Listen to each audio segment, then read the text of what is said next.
the other way, that any big data system, if you're going to deal with everything at once, it's got to be fast. Clarity is a fast system. It gets that speed through that OLAP capacity, working with the pivot tables, working with pre-computation data. I'm not sure exactly what the right conjugation of that verb is, but it's dealing with data that's kind of processed before you even ask for it. The next thing is that it has an Excel interface, and this is one of the coolest parts, because if you're comfortable with using Excel, you're going to be comfortable with using many of the parts of Clarity. Whenever you open up the system, you're actually going to be opening up a frame of Excel inside of Internet Explorer. So a lot of the things, tips and tricks that you use in Excel are going to work here. Not all of them, but some of them will. So like copy and paste, formulas. So there's one neat trick that I tried was modeling out the income that's going to be coming in to reimburse expenses on grants. Then going into the F&A column and saying, take all this times the percent that I get back in my department. So you'll be able to schedule out your F&A based on a formula directly off the grant revenue that you think is going to be coming in next year. So those are things that you're going to be able to do quickly right inside the system because of its Excel interface. The other thing is that it's online, so it's going to be accessed via the internet. So wherever you can VPN from to get in behind the HSCS firewall, you can work. So that's going to allow people to be a little bit more flexible with how they interface with the system.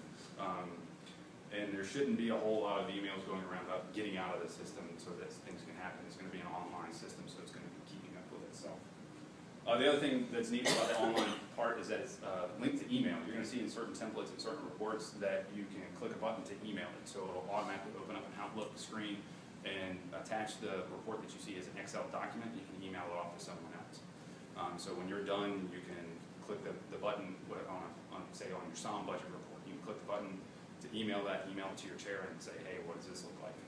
So that's going to be something you're going to be able to do inside the system as well. The next part is that it facilitates the budgeting process. So one of the ways that it makes it so fast in terms of on the budget side, so remember it's a budgeting system and a financial reporting system. So one of the ways that makes it so fast on the budget side is that your global assumptions are going to be centrally managed. So what's a global assumption? It would be like the fringe benefit rate for, on the SOM side, HR. So let's say in the 11th hour, the HR office comes in and says, we're going to raise the fringe benefit rate by 0.1%. So that means that everybody's got to go and take all their salaries out and recalculate it and put them back in.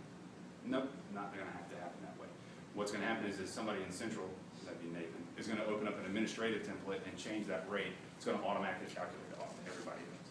Okay? So none of that having to rehash everything. And there's several of those sort of global assumptions that will be managed centrally.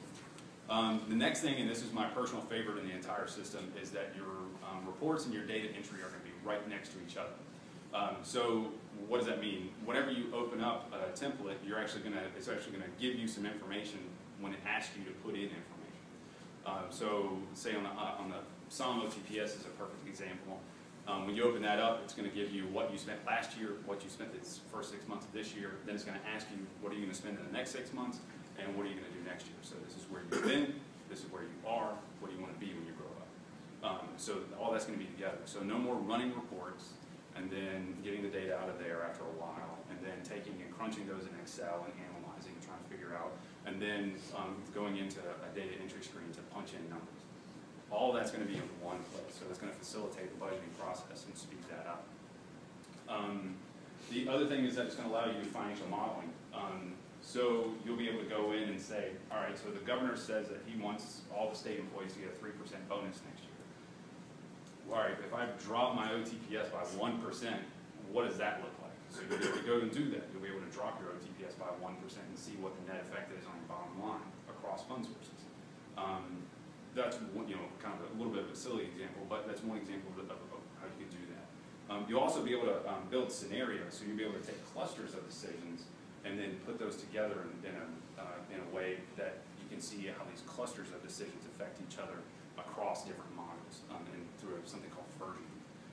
So you'll be able to really, really quickly see how one change or a couple of changes in one place make an effect, but you'll also be able to see how groups of decisions can make changes across the whole spectrum of your budget. The next thing is the contingent budgeting. So what this is talking about is being able to make your budget a little bit malleable. based on your hires. So say if you're speculating out the hire of a new PI or a new physician, you'll actually be able to take your budget and slice off the parts that belong to people that you haven't yet hired. So as someone's hired and brought in, you'll be able to go in and replace the information from that speculated person with the actual person, and then be able to look at your budget apples to apples. This is what my budget would look like if I hired this person. This is what my actuals look like with that person having been hired. So then you'll be able to do an apples to apples comparison, contingent budgeting. And we'll get more into that. That's something that we're developing, and parts of it are pretty robust. Parts of it are we still got to figure out a few parts of it, especially to see how people use the system. That's going to be the kind of the tricky part to kind of finish off that process. The last thing is we hear a lot about moving as one, that UPG and SOM and Med Center need to move as one. We all have to have the same goal. This has been a coordinated effort between UPG and School of Medicine that has taken an enormous amount of effort. It's actually split funded right down the middle. So if you want to see something that's an embodiment of this move as one concept, Clarity is an excellent example. This is something that brings in both parties. We've worked hand in hand with these guys the whole time. So that's some of the benefits of Clarity and how it does what we need it to do in terms of the processing of big data. You may not know this about me. I'm from Alabama. I'm from down the coast of Alabama. So there's a lot of water down there. And so when I was down there, I used to kayak a lot. I used to guide paddles for the Canoe and Kayak Club in Mobile. And I've been paddling everywhere from Port St. Joe in Florida to Prince William Sound in Alaska, and from Monterey Bay in California all the way to North Carolina. So I've paddled in a lot of different places and seen a lot of different things. Yes, and capsized a few times. So I had a lot of people that asked me questions. I also worked at a gear shop in Mobile back in my college days. I had a lot of people that asked me questions about kayaks, and so you get people that come in and say, well, I want to get a kayak that'll track, go super fast and keep a straight line, won't get beat up by the wind, knock me all over the place. And I want something that's lightweight. I want something that'll carry a bunch of stuff. It's always going to camping or what have you. But I also want a boat that I want to get back to these little squirrely creeks and bayous and stuff that's going to be able to, turn and get around in these places. And if there's a snag or a tree hanging down, that's down below this inky black water that I can't see and I'll run into it, I want my boat to just kind of sail right over it and not get damaged. And I don't want it to be too bulky. Right. So what they're looking for is something called a silver bullet. It doesn't exist. With kayaks, just like a lot of other systems, it's kind of the shadow on Plato's cave wall, so to speak, right? But if you have a boat that tracks really well, it means you got to have a long keel, and so if it tracks, you have a ton of keel in the water, so it'll go really fast and it'll go in a straight line and not move off that line. But it's going to take a heck of a lot of effort to get that thing to turn. So it's not going to be something that's going to turn on a dime.